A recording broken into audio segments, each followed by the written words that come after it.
Hey, it's Eliza Elia. I get so mad when my videos just randomly cut off when I'm trying to make my spiritual videos.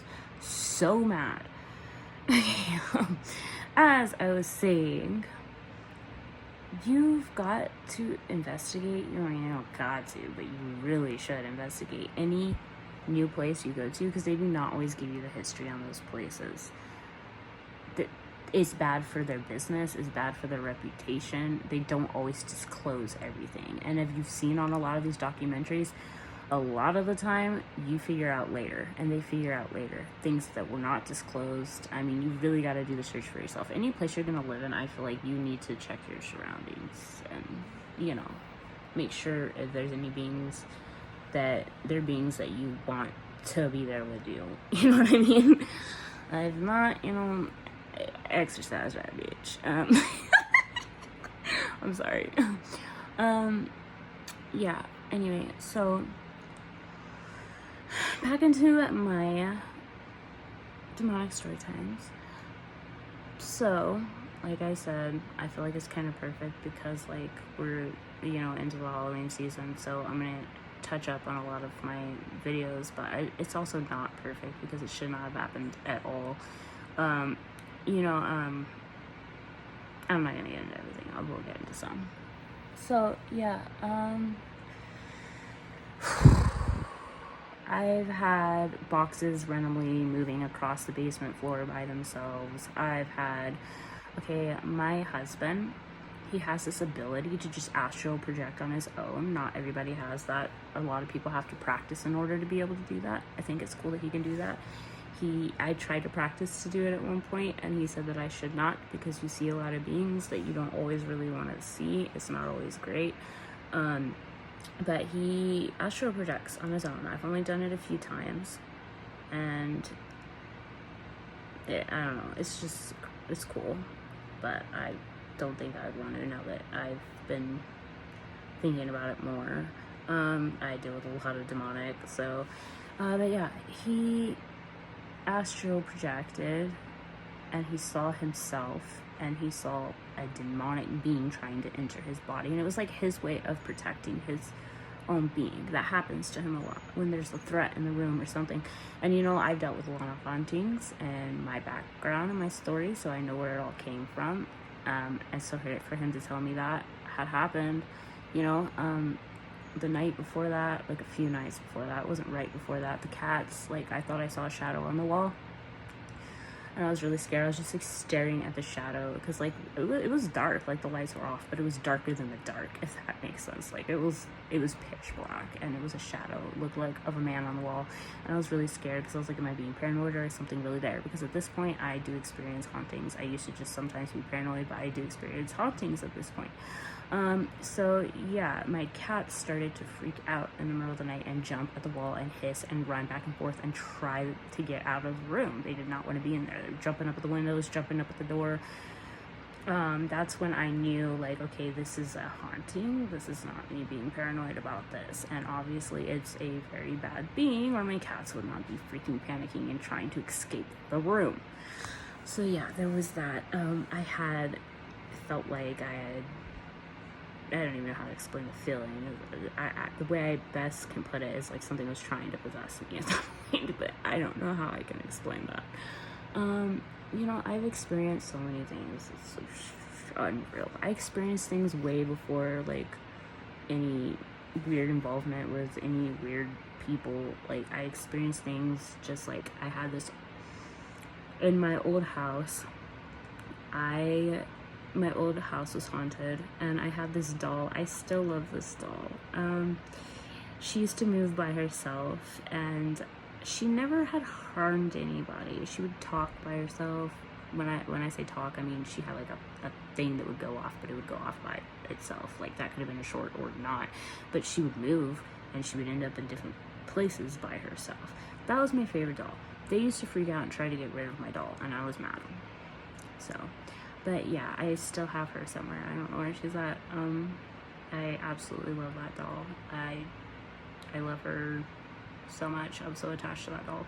But yeah, my old house was haunted, and I would experience nothing like I'm experiencing now. But there was this one time I was with my friend, and she had saw some guy behind me, and I had felt something at the same time, and she freaked out and she would not come back to the house, and she slept in the park. Not long after that, there was my little nephew would stare at the back door, and he would stare out the little window, and he would say, red eyes, red eyes. He saw something. That sounds creepy, but you know, it was nothing like it is now. Like the house was haunted. Like things would move, belts moved by itself, things would get thrown, you know, musical instruments would go off by themselves, but it was still nothing like what I experienced with all this weird cult and crazy people crap. But it was nothing. Like I used to be like, oh, so cool, and then now I'm like, you know, I only fuck with specific beings, you know what I mean?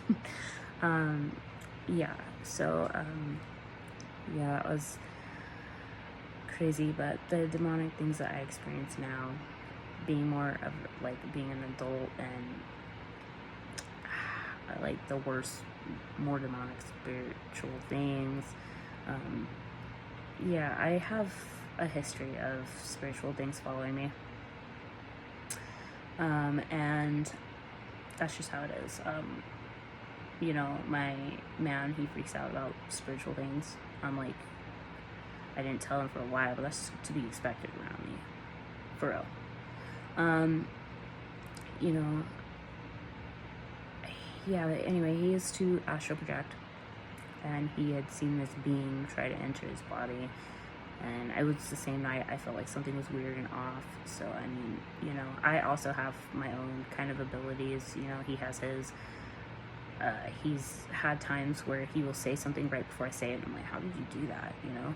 Or he'll, like, he was falling asleep one time, and he's like, oh my god, like, he said something about snowing, and it hadn't snowed in a long time, and it snowed literally, like, the day after he said that. And then, like, there's a lot of times where he'll talk to me, and then things will happen afterwards. My thing is I will have dreams sometimes before they happen. And this has been happening to me a lot lately. Not all of my dreams are true, but I will have a lot of dreams sometimes before they happen.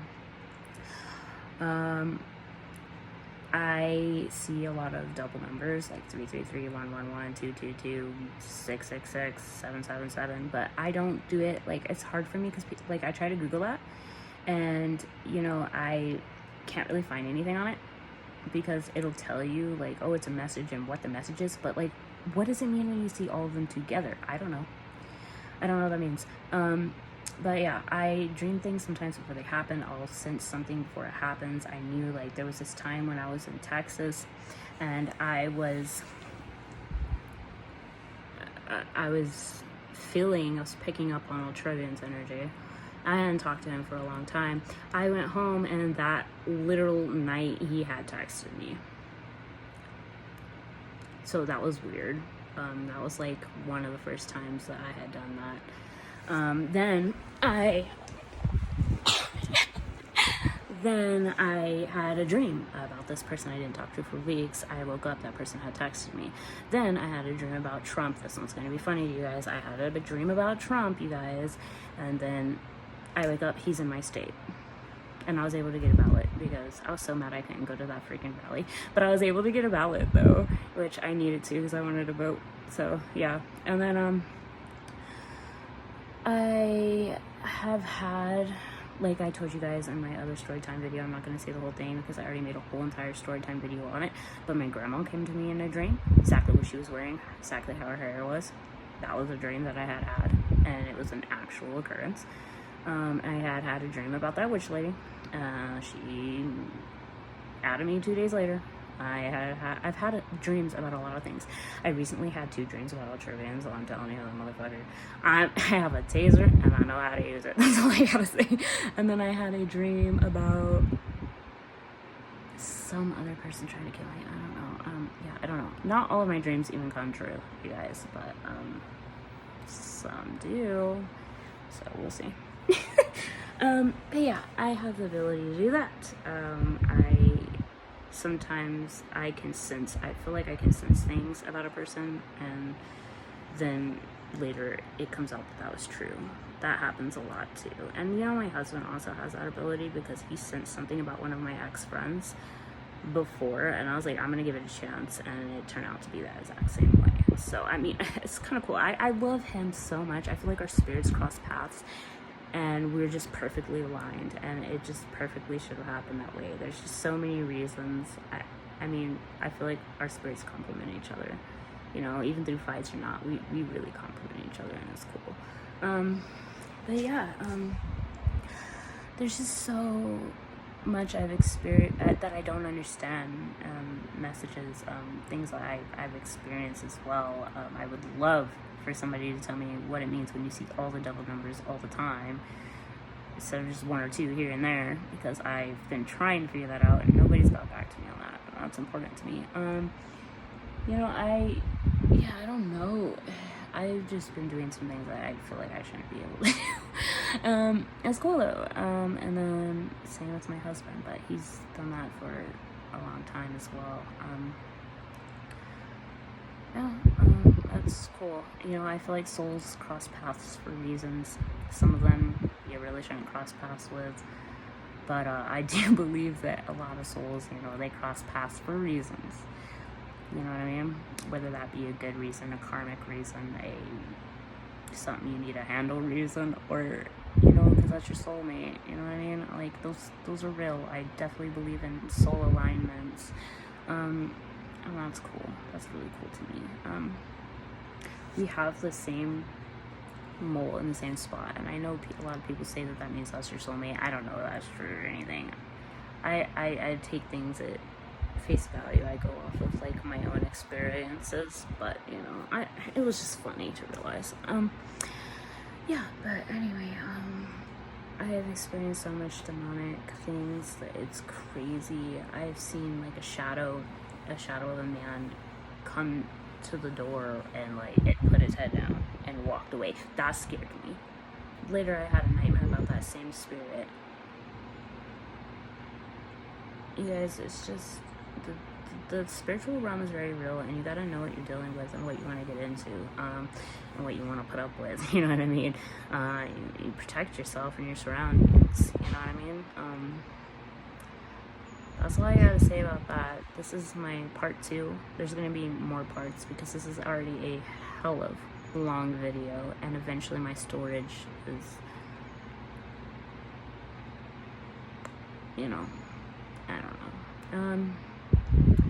But yeah, so I think I am gonna start getting back into some of my investigations, but I'm not gonna be on the realm. Like, I was just open to whatever. I was like, oh, ready to go to the Amityville house even. I'm not like that anymore. After the things I've experienced, I only put up with and deal with certain energies and entities. That's that, you know what I mean? But yeah, be very careful of whatever it is you get into, and make sure you walk in with your protection. I love you guys.